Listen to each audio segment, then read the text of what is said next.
You are an FCW alumni. Yeah. So you were in Tampa. Yeah. I went to school 2012. I was Dale Mabry, HCC. Good old Dale Mabry. The Sam's Club behind you guys is where I used to go to get my gas and everything.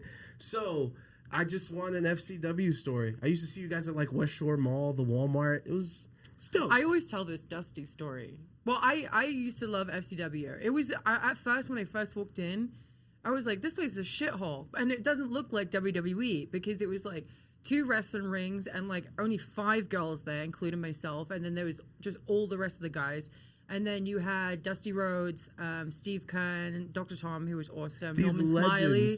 Yeah, Joey Mercury. And it was just like a very small place. And then we'd have wrestling shows there. And it would only be like 2 rows of people. So it would maybe be not even 100 people in there. It would be like very, very small. It was just really, really cool. And then just the promos were so intimidating that Dusty used to run. But I remember he used to always be like, I want you to be this mysterious raven-haired lady, baby, like that. And I'm like, well, how do I go about doing that if I can't really save her? Because he didn't want me to save very much, but he wanted me to do a promo. And I'm like, how do I not talk and come up with something different every week? Be mysterious in 3 words, baby. Be mysterious, but like come up with something different every week, baby. And I'm like, fuck, how do I do that?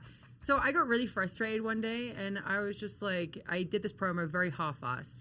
And he was like, I asked you for chicken dinner, and you gave me chicken shit. And I was like, fuck you, motherfucker, like that. And I stood up, and I walked off and went back to the locker room. And then this is in front of everybody. So I'm talking about, like, Roman Reigns, Bray Wyatt, John Moxley, Seth Rollins, like, all the massive stars that you see on there now. This is all my, like, training buddies, right? Yeah. These are all the people that I've... You know, and I go, they're all just like standing there like, oh God, here we go. Because Dusty stands up and he comes like, knocks on the door and he's like, is my porcelain princess in here? And I'm like, you're calling me a toilet, Dusty.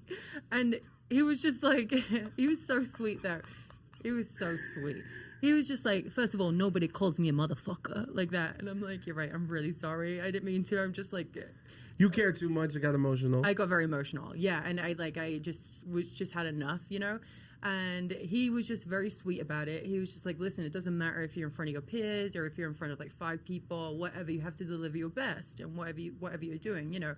And he was like, I want you to be a success. And he said that I was like his broken toy because I wasn't like the rest of the girls here. They were all like beautifully like blonde and tan and all just gorgeous girls. And he was typical just like, look. Yeah. And he was like, you're like my broken toy. And he was like, I just want the best for you. So he was like, he just gave me like a little pep talk and he was really sweet. And that was like my moment that I had with Dusty before he passed away. And he was just, it was such a magical moment. And I got to call him a motherfucker and get away with it. Because if not, he's like, fucking his little watery elbows. Like, yeah, he was like...